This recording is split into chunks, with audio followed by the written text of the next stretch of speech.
Well, we all have our own crowns, and that's what three Filipino beauty queens believe as they started an online community that aims to provide a safe space for women.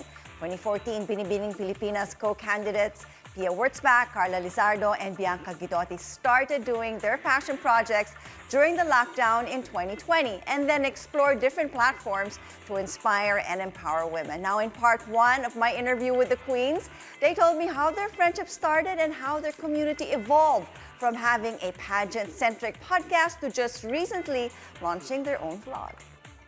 It's this feeling of all being in the same boat, all going through the same experiences, everyone stepping into this super new world. Now, you think it's all glitz and glam when you're outside of it, but inside of it, you see all the nitty gritty stuff. And that experience, I think, really bonds us together.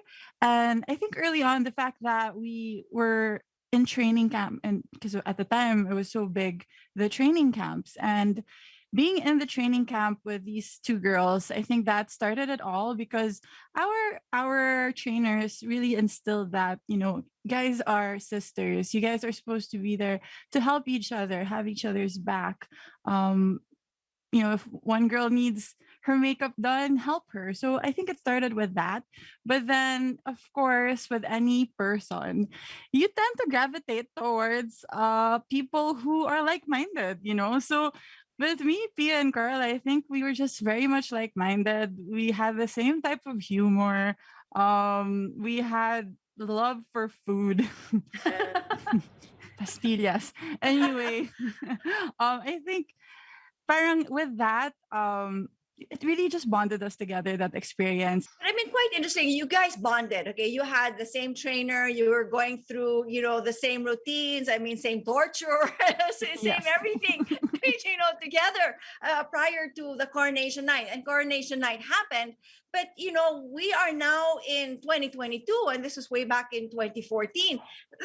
That's quite a long time to maintain that friendship that started all, in your training program. So what was it? I mean, how did you guys keep the bond together and come up actually now with this wonderful vlog that you ladies are doing called The Queens? Pia, what was it about these two ladies that you just said, I'm sticking with them?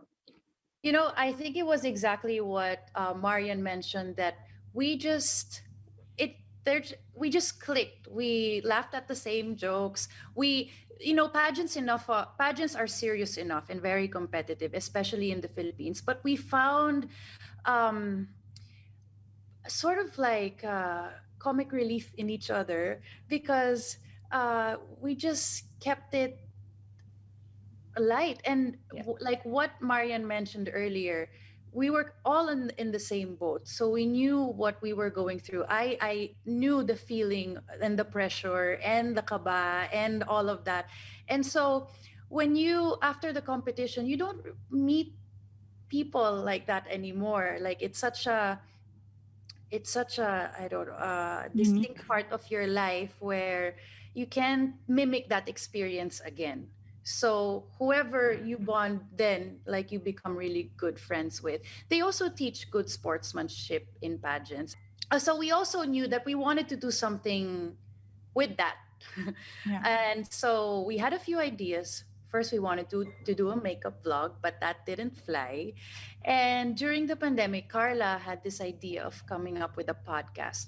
Now, something that the three of us have in common are obviously pageants. So we started talking about pageants it was the obvious, easy go-to topic. Like, sige, podcast tayo, but what should we talk about? Pageants. But after a while of doing that, there are some seasons kasi that there are no pageants going on. Like it's kind of off pageant season. But look, towards the end of the year, usually sabay-sabay na yan. Miss World, Miss Universe, then you have a lot to talk about. But every time we had a guest on a show, a beauty queen, a reigning beauty queen, or a beauty queen, a former beauty queen, we didn't really touch so much about pageants. I mean, maybe at first, like in the beginning of the conversation, but we talk more about life and what's her life been like. And so that became the natural progression of our podcast. We felt that, okay, pageants are fun, pero bitin, we want to talk about bigger things, like something that everybody can relate to. And so when we had the chance to do a partnership with Spotify, we wanted to make it about everything, like everything that women go through: social issues, women's issues, body issues, concerns with finances, concerns with career, friendship, and a lot of our topics are based off of what our community is talking Yeah. about. So we started off the podcast, but at the same time, we have this online community that just grew organically without us forcing it, and we're about 10,000 members now. We really try to screen everyone, so then we don't get any fake accounts, with zero friends and who are, probably won't join in the conversation. Um, so we asked them a few questions just to make sure that they're not spammers or anything. Okay, you had your podcast, and you even have a workbook, but how did this vlog branch out and become something which is quite interesting? I've watched a couple of your episodes. So Carla, tell us a little bit about the queens and why you decided to put this one out. We actually want to explore so many different mediums. So we're writing the workbooks. We do that monthly, and it's really us writing and creating these workbooks for our community.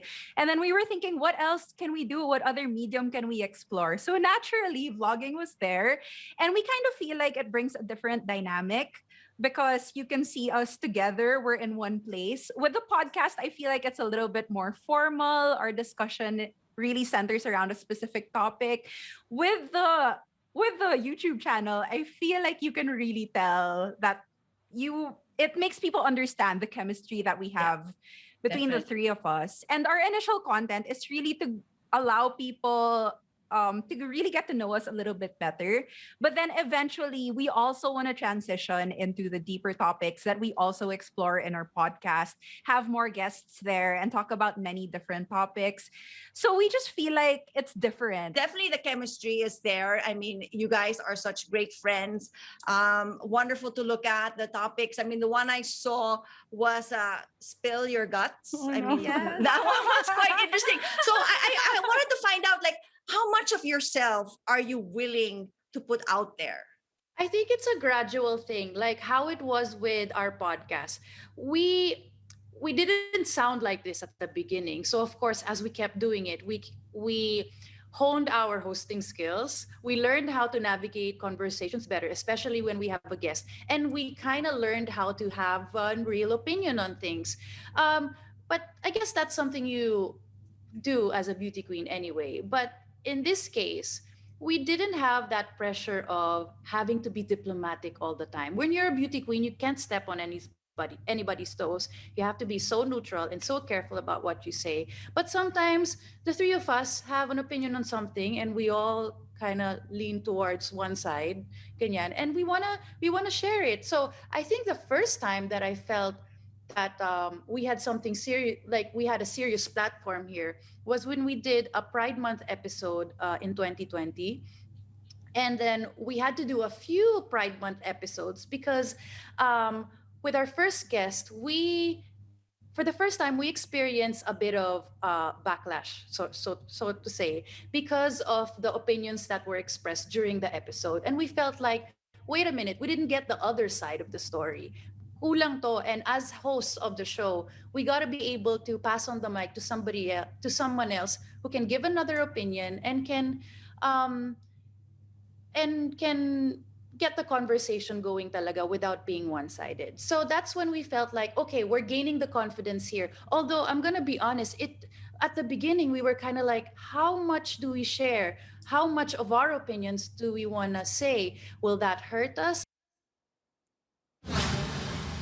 Well, our conversation with Pia, Carla, and Bianca continues tomorrow right here on New Day.